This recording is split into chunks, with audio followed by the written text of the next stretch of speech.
तो जीवों में जनन, प्रजनन।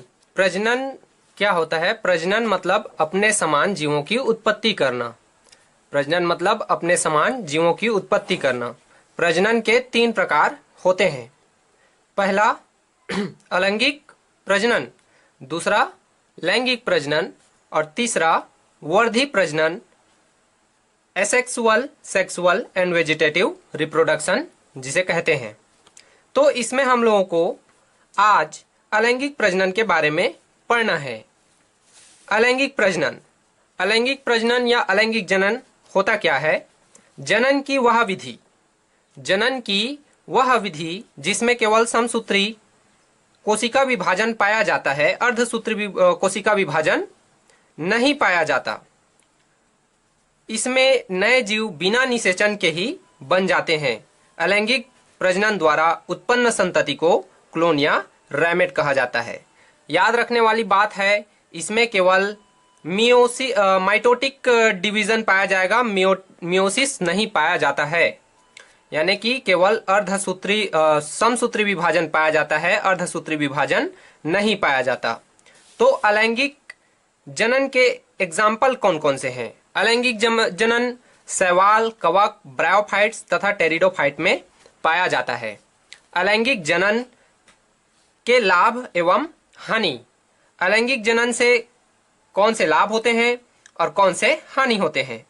तो अलैंगिक जनन के लाभ, पहला कि यह केवल एक जनक के ही भाग लेने से हो जाता है और अधिक संतति पैदा करने की क्षमता रखता है। इसका हानि क्या है? वातावरण परिवर्तन में तीव्र अनुकूलन की क्षमता नहीं पाई जाती। लैंगिक जनन जिन जीवों में पाया जाता है उनमें वातावरण के प्रति तीव्र अनुकूलन की क्षमता पाई जाती है, किंतु अलैंगिक जनन वाले प्राणियों में वातावरण में तीव्र अनुकूलन की क्षमता नहीं पाई जाती है। दूसरा है अलैंगिक जनन का दूसरा लाभ, इनमें क्या होता है? विस्तार अधिक होता है, किंतु हानि क्या होती है? इनमें नए प्रजाति तथा विभिन्नता नहीं पाए जाते, क्योंकि प्रजनन से विकास की संभावना क्षीण हो जाती है। अलैंगिक जनन के प्रकार। अलैंगिक जनन मुख्य रूप से 6 प्रकार के पाए जाते हैं।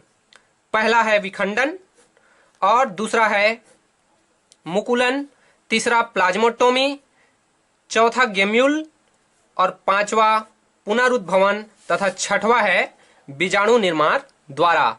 तो इसे हम लोग एक एक करके पढ़ेंगे। तो यहां पे पहला है विखंडन। विखंडन ये 2 प्रकार के होते हैं। ए द्विविखंडन, बाइनरी फिजन, कोशिका का विभाजन किसी भी तल में इसमें हो सकता है। कोशिका का विभाजन किसी भी तल में इसमें हो सकता है। एग्जाम्पल है इसमें अमीबा। ये अमीबा में कुछ इस प्रकार से होते हैं। ये अमीबा का माइक्रोस्कोपिक फुटेज है। आप लोगों को पता होगा कि अमीबा के कई प्रजाति बीमारियों को पैदा करते हैं, जिसमें से एक है एंट अमीबा हिस्टोलिटिका, जो कि पेचिस को जन्म देता है। इसके अतिरिक्त ये यूग्लिना तथा पैरामीशियम में भी पाया जाता है। क्या? विखंडन यानी द्विविखंडन। पैरामीशियम यूग्लिना में भी पाया जाता है। ये यूग्लिना का माइक्रोस्कोपिक फुटेज है। अगला है बहुविखंडन। बहुविखंडन यानी कि मल्टीपल बाइनरी फिजन। इसमें मातृ कोशिका कई बार विभाजित होकर अपने पुत्री कोशिकाओं को जन्म देती है। उदाहरण है प्लाज्मोडियम। ये प्लाज्मोडियम में कुछ इस प्रकार से होता है। ये प्लाज्मोडियम का माइक्रोस्कोपिक फुटेज है।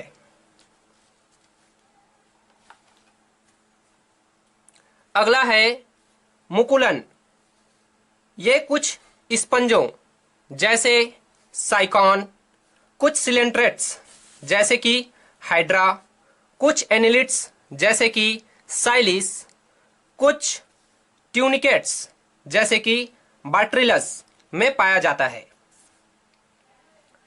ये हाइड्रा में कुछ इस तरह से पाया जाता है, जिसमें पहले बड निकलता है, फिर बड बड़ा होकर अलग हो जाता है और एक नए हाइड्रा को जन्म देता है। अगला है प्लाज्मोटोमी। प्लाज्मोटोमी ये हरित लवक रहित होते हैं। उदाहरण क्या है इसके लिए? पॉलीमिक्सा। उदाहरण क्या है? पॉलीमिक्सा है, जिनमें क्लोरोप्लास्ट बिल्कुल भी नहीं पाया जाता। ये पॉलीमिक्सा का फुटेज है।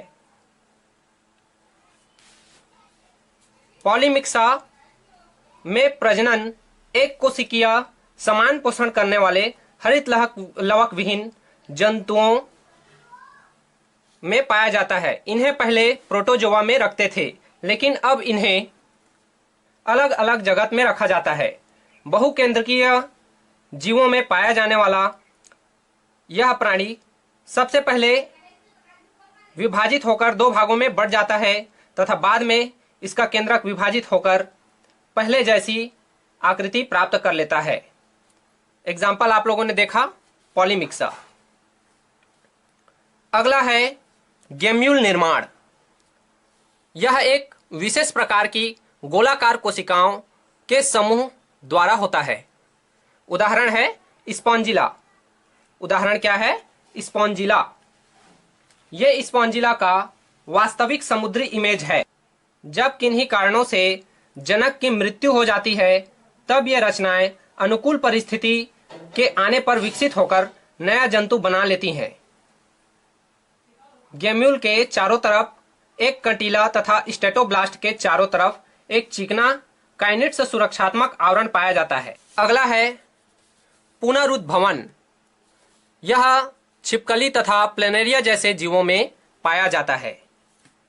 किसमें? छिपकली तथा प्लेनेरिया जैसे जीवों में पाया जाता है, जिसमें जंतु का शरीर किन्हीं कारणों से कई टुकड़ों में कट जाता है, तो प्रत्येक टुकड़ा विकसित होकर एक नया जंतु बना लेता है। यह जनन प्रोटोजोआ, कुछ स्पंजों, कुछ सिलेंट्रेट्स में पाया जाता है। आप लोगों ने देखा होगा कि छिपकली का पूंछ कट के पुनः वापस आ जाता है। यह पुनरुद्भवन का उदाहरण है। अगला है बीजाणुओं द्वारा। बीजाणुओं द्वारा यह केवल कवकों, शैवालों, प्रोटिस्टा तथा मोनेरा सदस्यों में ही पाया जाता है। एग्जाम्पल है राइजोपस। ये राइजोपस में कुछ इस तरह से होता है। ये राइजोपस का वास्तविक माइक्रोस्कोपिक इमेज है, जिसमें बीजाणु अति सूक्ष्म एक कोशिकीय पतली भित्ति वाली संरचना होती है, जो कि अंकुरित होकर नए पौधे को जन्म देती है।